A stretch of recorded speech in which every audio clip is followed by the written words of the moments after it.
The Monster of Brussels, a true story of Belgium's unseen terror.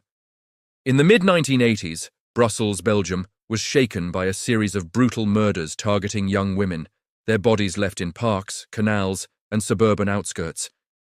Known as the Monster of Brussels, this shadowy killer raped and strangled at least 8 women between 1985 and 1988, striking with surgical precision in a city known for its calm. The murders, linked by method and victim profile, sparked a massive manhunt, but no suspect was ever convicted, leaving a chilling mystery that haunts Belgium's capital.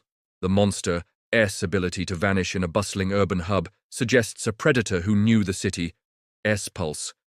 Who was the Monster of Brussels, and how did he evade justice in the heart of Europe?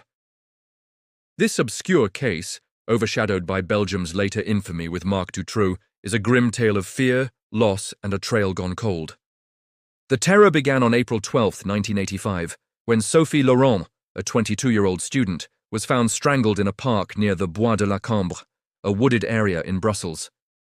Her body, hidden under leaves, showed signs of sexual assault, with a thin cord around her neck. Over the next 3 years, 7 more women, Marie Dubois, 19, Elise Moreau, 24, Clara van der Weghe, 20, Annika Peters, 26, Julie Bogart, 21, Natalie Simon, 23, and Lisbeth Verhoeven, 25, were found dead across the city. Most were strangled with cords or scarves, raped, and dumped in canals, parks, or industrial zones like Anderlecht or Schaerbeek. The Brussels police, unaccustomed to serial killers, linked the murders through forensic patterns. All victims were young, brunette women, attacked at night, with ligature marks and minimal forensic traces. The killer targeted women walking alone, often near tram stops or nightlife districts, suggesting he stalked urban routines. Brussels, a cosmopolitan hub with NATO and EU headquarters, was gripped by fear. Women avoided parks, and tabloids fueled panic, dubbing the killer Le Monstre de Bruxelles. The city's diverse population, locals, expats, transients, made suspect tracing daunting. Investigations zeroed in on a few leads, but hit dead ends. A key suspect, a delivery driver named Mark Vandenberg, was arrested in 1987 after a witness saw him near Bogart's dump site. He owned cords matching the murder weapons, but no DNA, then in its infancy, or fingerprints tied him, and he was released. Another theory pointed to an expat businessman, as some victims were near diplomatic areas, but no one was identified. Police explored links to a local sex trafficking ring, given the assault patterns, but evidence was lacking. A 1988 sketch of a tall, bearded man in his 30s, based on a survivor's account, circulated widely but led nowhere. The case's chilling details amplify its dread. The monster used precise knots, suggesting nautical or military training, and left bodies in public yet concealed spots, indicating familiarity with Brussels' layout. Victims were often posed, legs crossed or hands folded, hinting at a ritualistic urge. No semen was found, suggesting condoms or extreme caution, and personal items, rings, earrings, were sometimes taken as trophies. A survivor, attacked in 1986 but freed when a car approached, described a soft-spoken man with a French accent, but her trauma blurred details. Systemic issues derailed the case. Brussels police were split across 19 municipalities, causing evidence mishandling. Cords and clothing were lost. The victims, often students or low-wage workers, were initially misjudged as risky, delaying serious investigation.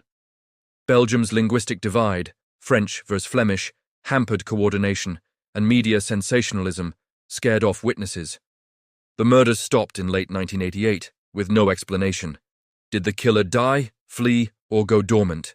A 1990s theory linked the case to Marc Dutroux, but his profile, child-focused, disorganized, didn't match. Theories range from a lone psychopath to a professional, possibly tied to Brussels' transient diplomatic or criminal circles. Some suspect a copycat inspired by France's nearby Beast of Bastille killings, though no connections held. The true victim count may be higher, as missing women were underreported in the 1980s. A 2010 reinvestigation used early DNA tech, but degraded samples and missing evidence stalled progress. A $50,000 reward offered in 2005 drew no credible tips. The Monster of Brussels reshaped the city, Women carried whistles and parks installed lights. The victims' families, led by Elise Moreau's sister, formed a support group, pushing for a cold case unit, established in 2015 but underfunded. The case, little known globally, is a Belgian true crime staple, featured in a 2019 podcast. Brussels' canals and green spaces, vibrant by day, carry a nighttime unease, their beauty tinged with loss. Today, the monster of Brussels remains unsolved, with at least 8 victims and no justice served.